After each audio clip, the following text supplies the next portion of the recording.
I want to continue talking about overcoming childhood traumas, and just give y'all some more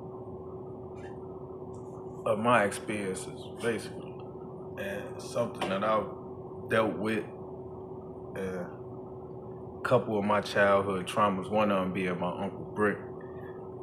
Now, my Uncle Brick was a authoritative figure. Like, he was the motherfucker knew not to play with him. So, and he used to always discipline us. Like, we do something crazy, he instantly put your knuckles out. He'll grab a brush and beat them up. Pow, pow. You know what I'm saying? But as a kid, that shit used to hurt. Motherfucker, damn. But he explained to us as he doing it, like, nigga, you a boy, this shit to harden your knuckles up. You know what I'm saying? Like, getting ready for us out there in the battlefield. He know as a little boy growing up, you gonna fight.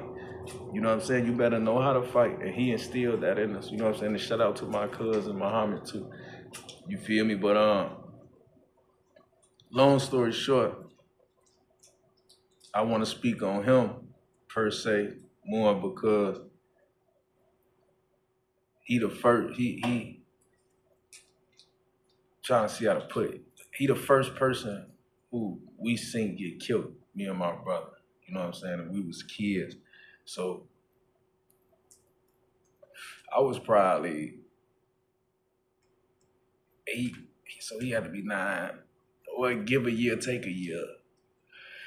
But I remember the day like it was yesterday. You know what I'm saying? That's how I know it's sit heavy. But then I understand, you know what I'm saying, through going with life that made me feel and have a certain aura about me and the way I moved and do things because of this. So it was like, man, you don't understand how things can have an impact on you until you really start digging deep and knowing why you behave the way you do or why your mental the way it is. And it took for jail for me to really sit down and really start thinking on a lot of shit. But back to the story. My Uncle Brick, one day we was at his house in the projects, him and my auntie Missy. So, and for y'all who know who from the projects, my project uncles and aunties, you know what I'm saying? That ain't my mama's sister or my uncle, brother or nothing like that. That's project shit. So y'all know how that go. It take a village to raise a child. That's how it was in the projects when I was growing up. So anyway, so we was over his crib. Now we wanted to go outside, me and my older brother. So he took us out with him. He came, we walking out with him. We go down the block. Now we down the block. Me and bro got a tennis ball. So if any of y'all know about Stitch or wherever city y'all from, however y'all call it, when y'all throw the tennis ball to the thing, and if you don't catch it, you hit it, motherfucker get a chance to hit you before you get to the wall and shit. You know what I'm saying? Y'all know what it is. But we playing that. Now as we playing that, it's a commotion going on over here with the adults, you feel me? Now, me and my brother, we at the park. Like, it's a park in between the buildings. Like, this is one of the little parks. So we at the park.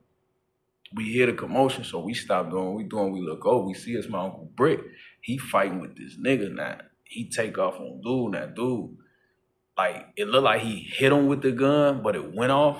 But my Uncle Brick fell. You know what I'm saying? Like, his body just fell to the floor and stiffened up. Like, boom, and dude just looked down, said something, and took off running.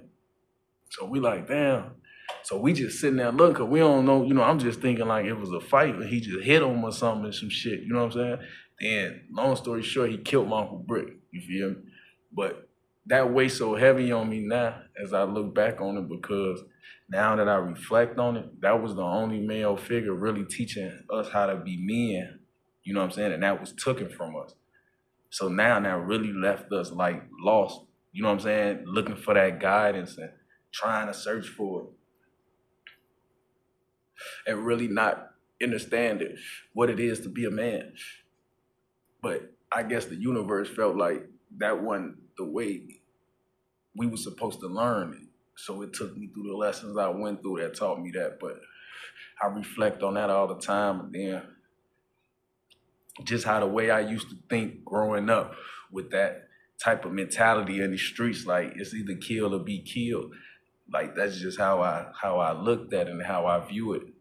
You know what I'm saying? I used to look at things like everything was life and death situation with me. The people I deal with, anything, little situation was a life or death situation. Nah, this could happen. Or what if this happened? You know, it was just the wrong mentality to have.